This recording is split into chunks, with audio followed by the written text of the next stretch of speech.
Hey Ryan. Hey, how are you? I'm good. Are we allowed to? I know, we have to do this. No, we need to, yeah. Well, I remember when I gave you a call, you know, when I contacted you on Twitter. Hold that thought. Okay. Before we start talking properly. Yeah.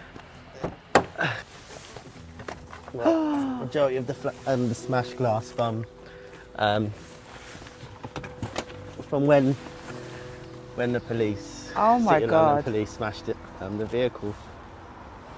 So. You still got the smashed glass in your car. There's a crisis growing in the UK, and it has been growing for quite a while. Wait, you didn't do anything! I'm being detained for a drug search. Yeah, you are, mate. Why am I being caught? Wait, why am I being caught? For what? For what? Protect and serve where? I don't feel protected at all. I'm protecting my brother. You lot are stepping on his neck. What I want is for the Met Police, those at the very top, Cressida Dick, Steve House, I want you to watch this documentary and I want you to listen to it. And I want you to see and hear the change that needs to be done. We should all be on the same side. If we're really serious about fighting crime, you'll take this documentary seriously.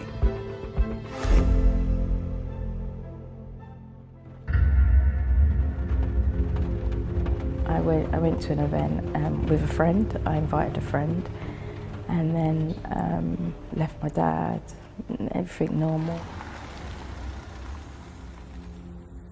On my way home, just stopped to let my friend out of the car, and I was sitting in my car. I almost felt like a whoosh go past me,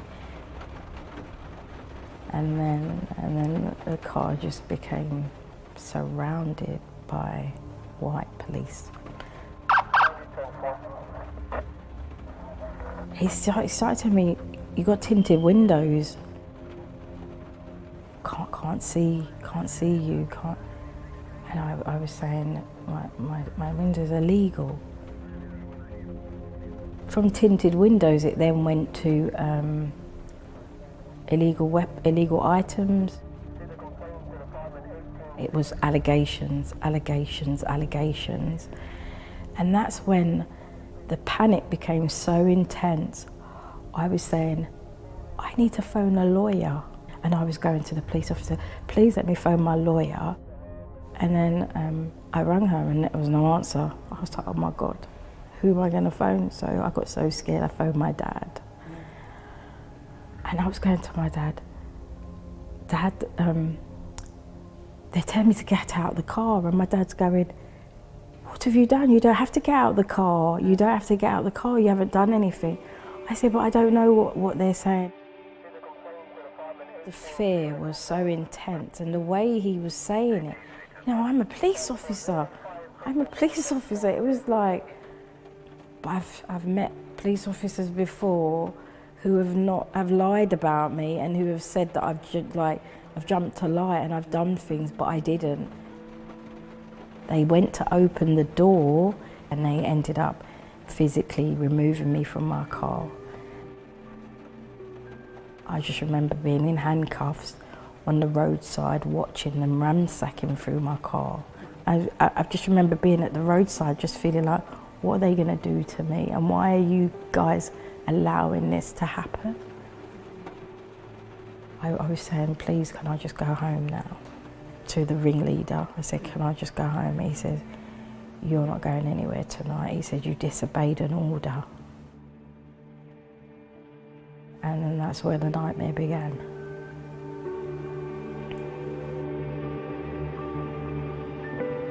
So there's a recent report by HMIC, Her Majesty's Inspectorate of Constabulary.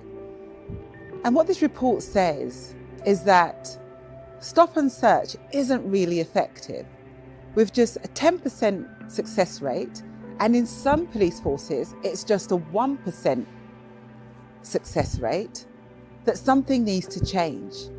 The report recommends a lot of training. The report also recommends overseeing and overlooking the intelligence that leads to stop and search. And what I decided to do is to look into how the Met Police in particular use stop and search. Follow me on my journey. I can't move now. Look at me. You just smashed my vehicle. Literally, I have to tolerate sometimes police vehicles, following me. You're just trying to get on with your life. You don't do anything. It's like, what do you need to do to get these people to stop harassing you, basically? And it's just something that does sit in your head. It doesn't leave your mind. So you did an interview about institutional racism, being stopped by the police. Yeah. You got in your car to leave and the police surrounded your car. That's it. So they blocked me in. Local businesses called the police on you.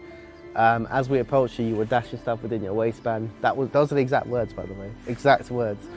Wouldn't give any sort of clarity on that. Within 4 minutes, my window's gone in.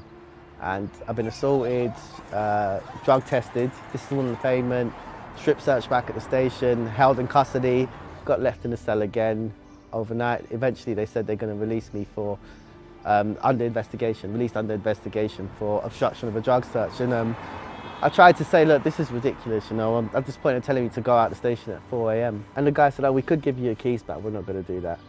I'm not going to do you a favour. Had to wait until about 8:30. I'm walking there to make it for 9, and I get a police car coming, driving. He saw me, and I saw he saw me, and I knew he was going to turn around. He turned around, asked what I was doing in the city early in the morning. So I was like, I don't even need to answer any questions. And I said, no, you don't. He said, weren't you in custody this morning? That's what he said. So they knew who you were? Well, yeah, he said it twice as well. They said, oh, if you're up to no good, there's cameras watching you. They sent those same officers that stopped me on foot to give me my car back. It sounds like the police are giving you a warning, like, know your place, don't question what we're doing, Exactly. don't go to the press, don't do TV interviews, because if you do, this is what's going to happen to you. Sounds a bit like a warning to me. We got people that are capable of doing that on patrol probably right now. How does that make you feel? How does it make members of the public feel? And especially in an area like this, it's like there's not a lot of trust in the police for a reason. This isn't necessarily about blame. It's more about understanding, digging deep. What does it really mean? What does stop and search really mean? Who's responsible for it? Who pays for it? Who pays for it? I've spoken to lots of people, and I decided to speak to the people at the very top, the person who's in charge of London.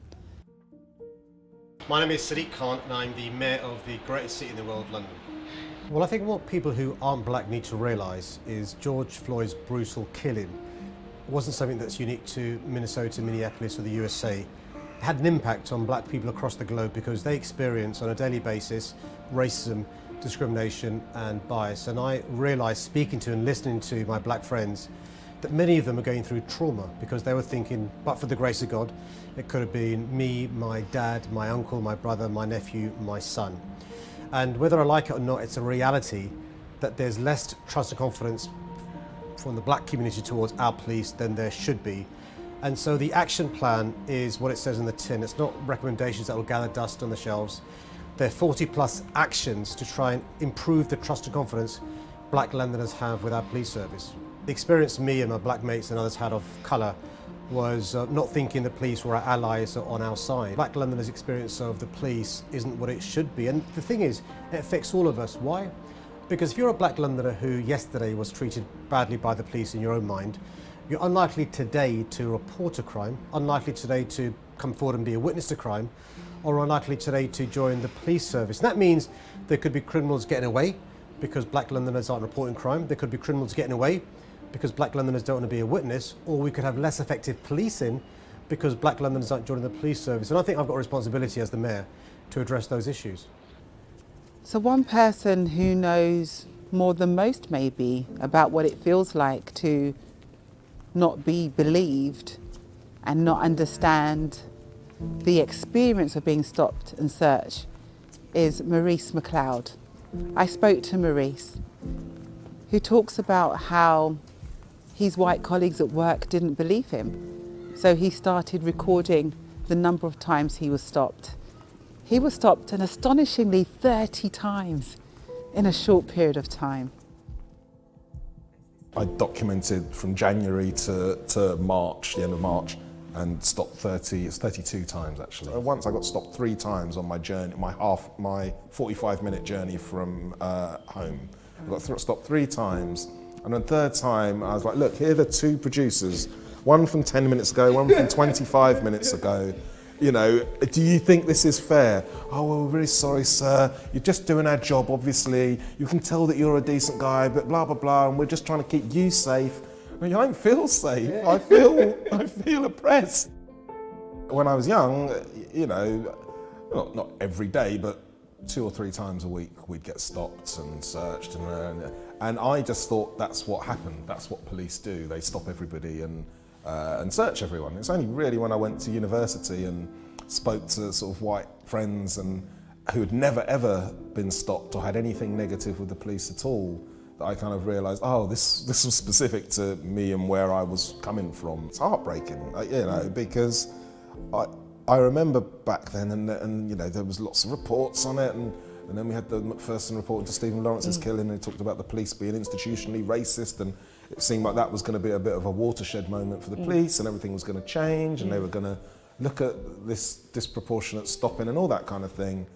And nothing's really changed. It's got worse, in fact. I think the stats are worse now than they were back then. The outcomes of the criminal justice system in this country are inevitably, undoubtedly racist. There's so many reports showing that you're more likely to be stopped, you're more likely to be charged, your sentence will be longer if you're found guilty.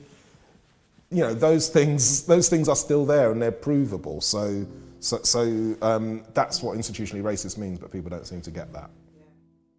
So I wanted to get into the heads of police officers to find out what they think and how they operate. So I spoke to a former police officer, now turned cognitive scientist, Professor Dando, to get her insight into how police police. And she spoke very clearly about unconscious bias and how that repetitive action can build more unconscious bias in their role. When you come to policing or the armed services, of course, as soon as you put on a uniform, you become a member of a group. So that feeling that you've got your uniform on, you're going out into the world to do your job, you are armed with additional powers that most normal members of the public don't have, and you go out there and I think it changes you. I think it makes you a different person. I think it makes the way in which you interpret the world and the stimuli that comes into us, so the things that we see, the things that we hear, the things that we say, I think it makes your subjective interpretation of the world different. You do have a position of power once you put your uniform on, and based on your past experience of interacting with certain groups of people, your experience of young black men has always been that they smell of cannabis or they've got cannabis. Not that I'm saying that that's the case, but if that's that police officer's experience and his mate's experience, then that's his expectation. And so what it may well be is that he is trying to do his job, he's trying to resolve suspicion in quite a heavy-handed manner. There are a number of factors in play here, I think. First of all, there is undoubtedly, in my mind, undoubtedly a failure of training, first and foremost. Secondly, the cultural mix of the police services, as everybody knows, is atrocious. Thirdly, I've never walked in your shoes. I don't know your world, and what I don't know, I don't understand, and then that makes me feel nervous. Not me, but feel nervous. I think that comes into play as well. And also that triggers a number of biases, which means I interpret the world in a way that is not rational, deviates from the norm, becomes subjective, and also I can begin to actually believe what I'm thinking is correct, even though rationally and maybe with the benefit of hindsight afterwards is not. So it's impossible to talk about these issues without talking to people who have been studying race and racial disparities over years. One such organisation that do phenomenal work is Runnymede Trust, and I spoke to Halima Begum to get her perspective. The Runnymede Trust was set up in 1968, and I often say to people, do you know what was happening around the world in 1968? So 1968 is obviously the year in which lots of progressive politics was taking place in the UK, for example, but it was actually the year in which Martin Luther King was assassinated in the US. It was also the year in which Enoch Powell, a national health parliamentarian, made his very, very infamous Rivers of Blood speech in the UK. I think there's a fundamental lack of understanding of how real systemic racism is in mainstream society. So there's an assumption that there's some racism there and it's on the margins of society, and it's what the far right deals with. And as long as it's on the margins, we don't need to worry about that. Racism exists within the centre in the way that child poverty exists as a major national issue in this country, in the way that climate justice is a massive issue in this country and in the world. But there's been a fundamental denial that structural racism and systemic racism is as real to our lives as minorities as is the kind of pains around climate justice, for example. But the only part of society and this country that hasn't woken up to this is the government. And I'll give you an example. It's not that an individual is racist by themselves. I mean, you can actually probably stamp out racism in an individual. You could probably ask an individual to look into their behaviours, and at some point, unless they are on the far right, they will probably recognise that behaviour wasn't helpful. What you cannot root out as easily is systemic institutional racism, and that actually takes political will. So until this government has the political will to dismantle systemic racism, the types of changes you will see will only be at the individual level. So you'll only hold an individual accountable for their racist behaviour. But what we saw with Stop and Search, what we saw actually, Dawn, I was disgusted to hear that you were stopped and searched in a London street. You are our parliamentarian, you are one of our leaders. What led to that process where a police officer thought it was justifiable to stop and search one of our leading lights in the Houses of Parliament? That has to be structural, that has to be institutional. It didn't have anything to do with the personal choices that individual police team made. It was something to do with the system and the structure that told them that stopping and searching people of minority descent was acceptable. Well, it's not. Yeah. I think you're spot on with the identifying it's not just and it's taken me actually a while, Lima, to kind of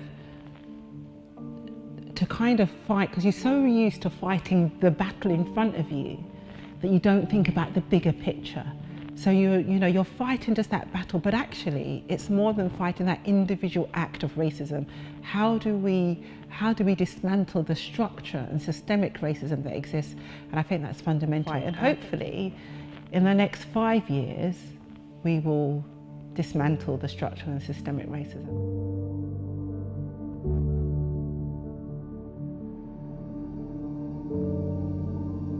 As we know from history, nothing changes without a fight. Yeah, we have and we're talking a serious fight.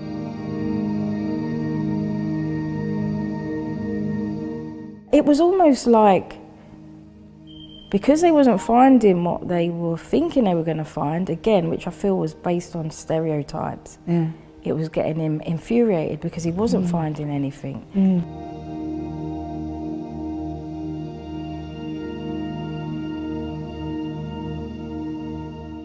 So that's the nature of modern contemporary racism. So nobody will call you names before, but many people that used to call you those names end up being your bosses and your managers in institutionalized settings.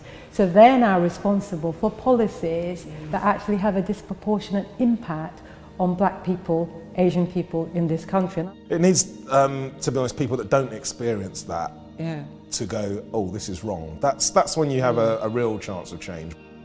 It's really, really clear And from everybody I've spoken to, on camera, off camera, we all want safer streets. We all want to be safe going about our everyday activity. We want policing to work. The founder of the policing, Robert Peel, said that the public is the police and the police is the public. So we need to have faith in each other. But the problem is, stop and search isn't working. It doesn't fit the narrative. It isn't reducing crime. And it needs to be better. So the thing is, the fact is, the point is, are we all going to work together? After listening to the stories of how it traumatises people, if we only have a 10% success rate, is there something we can be doing better to take more knives off the streets, more guns off the streets, make people feel safer, but also not disenfranchise a whole nother generation of people? Will this be the generation where we sort, stop and search for good?